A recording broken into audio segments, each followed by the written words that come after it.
Hello, हाय, नमस्ते। स्वागत है आप सभी का विजडम की खास पेशकश पैसा पर्सनल है में।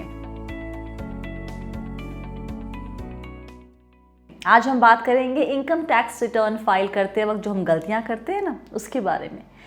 बताइए आप मुझे, आपने कभी खुद से इनकम टैक्स रिटर्न फाइल किया है? अगर हाँ, तो क्या आपको भी लगता है कि पैसा कमाना ज़्यादा आसान है रिटर्न फाइल करने के प्रोसेस से? अगर जवाब हाँ है तो शायद आपको इस बात से सुकून मिले कि आपकी सोच कई और लोगों से मिलती है। इतने सारे प्रावधान हैं कि कहीं ना कोई गलती हो ही जाती है, और ये गलतियाँ काफ़ी भारी पड़ सकती हैं। भारी इस वजह से क्योंकि आपको इनकम टैक्स नोटिस मिल सकता है या फिर ITR रिफंड में देरी हो सकती है। इनमें से ज़्यादातर गलतियां टैक्स से जुड़े प्रावधानों को सही से ना समझने के कारण या फिर जानकारी की कमी की वजह से होती है। लोगों को लगता है कि उन्होंने सही से ITR फाइल कर दिया है, लेकिन बाद में उन्हें ITR गलत फाइल करने की वजह से नोटिस मिल जाता है। तो आज हम ज़रा जल्दी 10 आम गलतियों को समझेंगे ताकि आगे से आप वो गलती ना करें। सबसे पहली गलती, गलत टैक्स फॉर्म में ITR फाइल करना। आयकर विभाग ने कई ITR फॉर्म निर्धारित किए हैं। आपको अपनी आय के साधन के आधार पर सावधानी से अपना तय ITR चुनना होगा, वरना आयकर विभाग इसे अस्वीकार कर देगा और आपको इनकम टैक्स के सेक्शन 139(5) के तहत रिवाइज्ड रिटर्न दाखिल करने के लिए कहा जाएगा। दूसरी गलती, पर्सनल और कॉरस्पॉन्डेंस एड्रेस गलत डालना। आप सभी जानकारियों को सही ITR फॉर्म में भरें। ध्यान रहे कि आपके नाम की स्पेलिंग, पूरा पता, ईमेल, कॉन्टैक्ट नंबर जैसी जानकारी आपके पैन, ITR और आधार में एक जैसी हो। वही मोबाइल नंबर डालें जिस पर SMS आ सके। गलत जानकारी देने पर आपको रिफंड मिलने में मुश्किल हो सकती है। अगर आपको लगता है कि गलत जानकारी देकर IT विभाग से बचा जा सकता है तो आपकी ये सोच ही गलत है। तीसरी गलती, गलत या अधूरी बैंक डिटेल्स डालना। आपको पता है बड़ी संख्या में रिफंड्स इसलिए प्रोसेस नहीं हो पाते क्योंकि bank account number, IFSC code और ऊपर जो जिक्र किया है ना, एड्रेस, ये सब गलत होते हैं। इनकम टैक्स डिपार्टमेंट सारे इनकम टैक्स रिफंड सीधे आपके बैंक अकाउंट में ट्रांसफ़र करता है, इसलिए अपने एक्टिव बैंक अकाउंट का सही जानकारी दें, नहीं तो रिफंड के लिए परेशान होते रहें।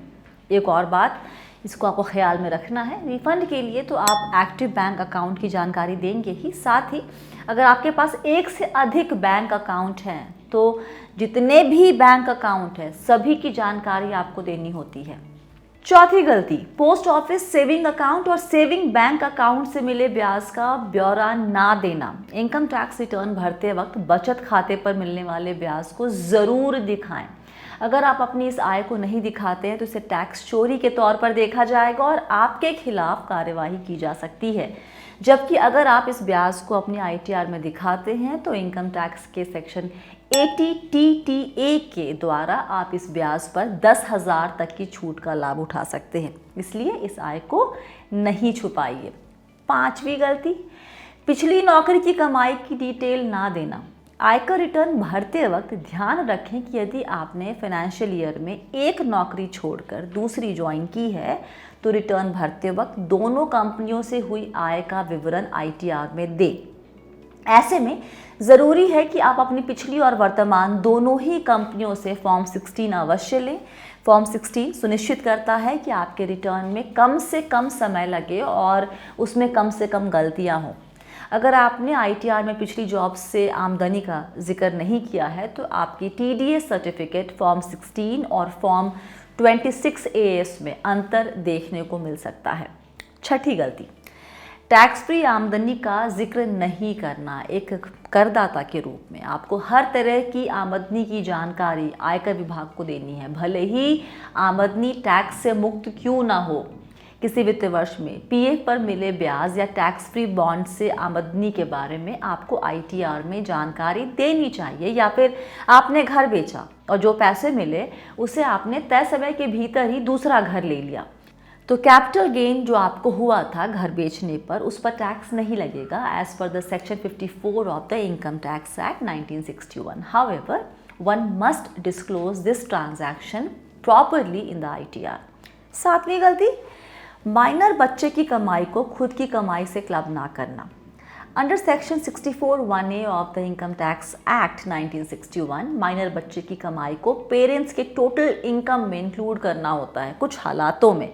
जैसे अगर आपने बच्चे के नाम से एफडी किया है या फिर कोई और इन्वेस्टमेंट किया है और उस पर इंटरेस्ट मिल रहा है या फिर कमाई हो रही है, तो ये कमाई पेरेंट की कमाई में जुड़ेगी। अगर दोनों पेरेंट वर्किंग है तो दोनों में जिसका हाईएस्ट टैक्स ब्रैकेट है उसकी कमाई में माइनर की कमाई जुड़ेगी। हालांकि यहाँ पर 1500 रुपये का एग्जेम्पशन भी मिलता है पर चाइल्ड।